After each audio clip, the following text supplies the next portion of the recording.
Some men are born to good luck. All they do or try to do comes right. All that falls to them is so much gain. All their geese are swans. All their cards are trumps. Toss them which way you will. They will always, like poor puss, alight upon their legs, and only move on so much the faster. The world may very likely not always think of them as they think of themselves, but what care they for the world? What can it know about the matter? One of these lucky beings was neighbor Hans. 7 long years he had worked hard for his master. At last he said, "Master, my time is up. I must go home and see my poor mother once more. So pray pay me my wages, and let me go." And the master said, "You have been a faithful and good servant, Hans, so your pay shall be handsome." Then he gave him a lump of silver as big as his head. Hans took out his pocket handkerchief, put the piece of silver into it, threw it over his shoulder, and jogged off on his road homewards.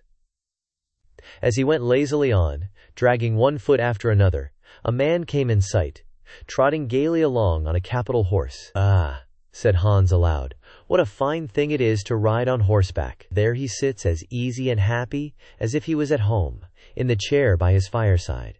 He trips against no stones, saves shoe leather, and gets on he hardly knows how." Hans did not speak so softly, but the horseman heard it all, and said, "Well, friend, why do you go on foot then?" "Ah," said he, "I have this load to carry. To be sure it is silver, but it is so heavy that I can't hold up my head, and you must know it hurts my shoulder sadly. What do you say of making an exchange?"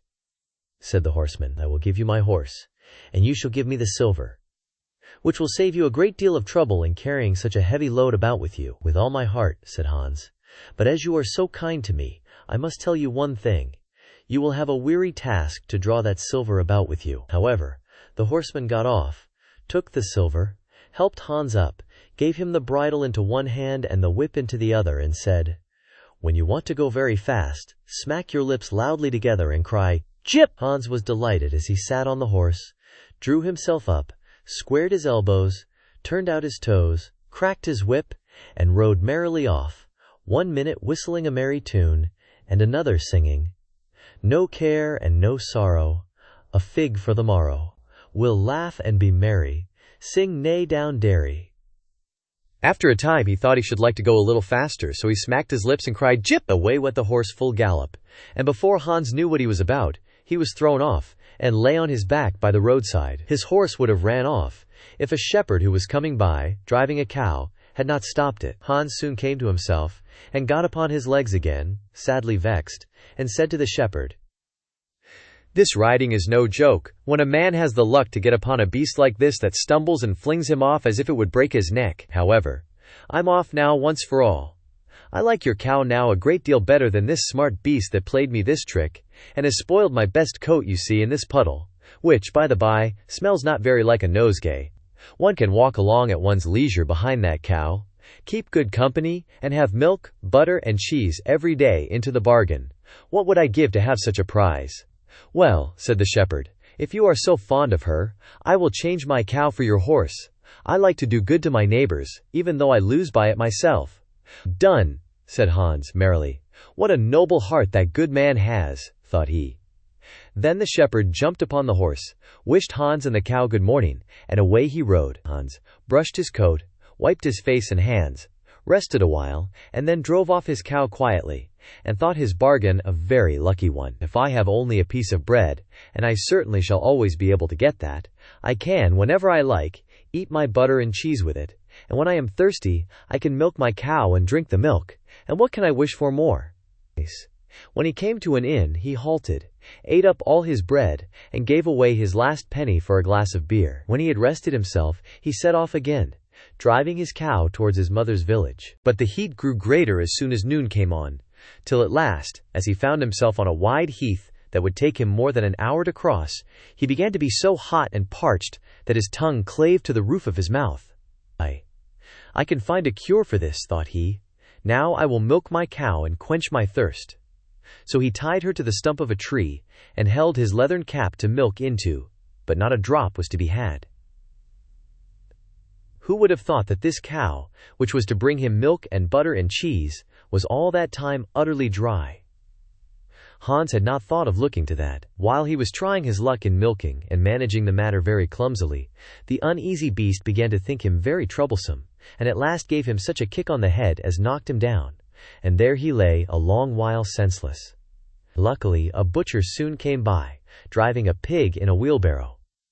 "What is the matter with you, my man?" said the butcher, as he helped him up. Hans told him what had happened, how he was dry, and wanted to milk his cow, but found the cow was dry too. Then the butcher gave him a flask of ale, saying, "There, drink and refresh yourself.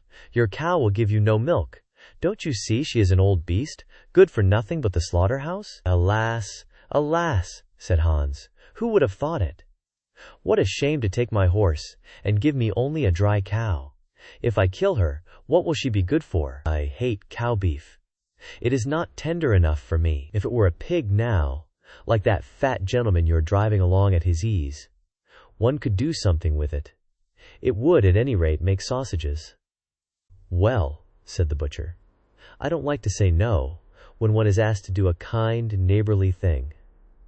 To please you I will change, and give you my fine fat pig for the cow. Heaven reward you for your kindness and self-denial," said Hans, as he gave the butcher the cow, and taking the pig off the wheelbarrow, drove it away, holding it by the string that was tied to its leg. So on he jogged, and all seemed now to go right with him.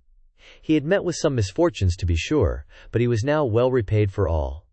How could it be otherwise with such a traveling companion as he had at last got? The next man he met was a countryman carrying a fine white goose. The countryman stopped to ask what was o'clock. This led to further chat, and Hans told him all his luck, how he had so many good bargains, and how all the world went gay and smiling with him. The countryman then began to tell his tale, and said he was going to take the goose to a christening. "Feel," said he, "how heavy it is, and yet it is only 8 weeks old. Whoever roasts and eats it will find plenty of fat upon it. It has lived so well." "You're right," said Hans, as he weighed it in his hand. "But if you talk of fat, my pig is no trifle." Meantime the countryman began to look grave, and shook his head. "Hark ye," said he, "my worthy friend, you seem a good sort of fellow, so I can't help doing you a kind turn. Your pig may get you into a scrape. In the village I just came from, the squire has had a pig stolen out of his sty. I was dreadfully afraid when I saw you that you had got the squire's pig. If you have, and they catch you, it will be a bad job for you. The least they will do will be to throw you into the horse pond. Can you swim?" Poor Hans was sadly frightened. "Good man," cried he, "pray get me out of this scrape. I know nothing of where the pig was either bred or born, but he may have been the squire's for aught I can tell. You know this country better than I do.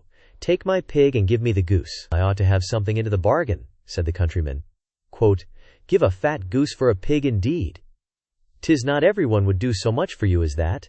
However, I will not be hard upon you, as you are in trouble." Then he took the string in his hand, and drove off the pig by a side path, while Hans went on the way homewards free from care. "After all," thought he, "that chap is pretty well taken in. I don't care whose pig it is, but wherever it came from it has been a very good friend to me. I have much the best of the bargain. First there will be a capital roast, then the fat will find me in goose grease for 6 months. And then there are all the beautiful white feathers. I will put them into my pillow, and then I am sure I shall sleep soundly without rocking. How happy my mother will be. Talk of a pig indeed. Give me a fine fat goose." As he came to the next village, he saw a scissor grinder with his wheel, working and singing, "O'er hill and o'er dale, so happy I roam, work light and live well. All the world is my home. Then who so blithe, so merry as I?" Hans stood looking on for a while, and at last said, "You must be well off, Master Grinder. You seem so happy at your work." "Yes," said the other, "mine is a golden trade. A good grinder never puts his hand into his pocket without finding money in it. But where did you get that beautiful goose?" "I did not buy it. I gave a pig for it." "And where did you get the pig?" "I gave a cow for it." "And the cow?" "I gave a horse for it." "And the horse?" "I gave a lump of silver as big as my head for it." "And the silver?" "Oh, I worked hard for that 7 long years." "You have thriven well in the world hitherto," said the grinder. "Now if you could find money in your pocket whenever you put your hand in it, your fortune would be made." "Very true. But how is that to be managed?" "How? Why, you must turn grinder like myself," said the other. "You only want a grindstone. The rest will come of itself." Here is one that is but little the worse for wear. I would not ask more than the value of your goose for it. Will you buy?" "How can you ask?" said Hans. "I should be the happiest man in the world if I could have money whenever I put my hand in my pocket. What could I want more? There's the goose." "Now," said the grinder, as he gave him a common rough stone that lay by his side, "this is a most capital stone. Do but work it well enough, and you can make an old nail cut with it." Hans took the stone, and went his way with a light heart. His eyes sparkled for joy, and he said to himself, "Surely I must have been born in a lucky hour. Everything I could want or wish for comes of itself. People are so kind. They seem really to think I do them a favor in letting them make me rich, and giving me good bargains." Meantime he began to be tired, and hungry too, for he had given away his last penny in his joy at getting the cow. At last he could go no farther, for the stone tired him sadly, and he dragged himself to the side of a river, that he might take a drink of water and rest a while. So he laid the stone carefully by his side on the bank. But, as he stooped down to drink, he forgot it, pushed it a little, and down it rolled, plump into the stream. For a while he watched it sinking in the deep clear water, then sprang up and danced for joy, and again fell upon his knees, and thanked heaven, with tears in his eyes, for its kindness in taking away his only plague, the ugly, heavy stone. "How happy am I!" cried he. "Nobody was ever so lucky as I." Then, up he got with a light heart, free from all his troubles, and walked on till he reached his mother's house, and told her how very easy the road to good luck was.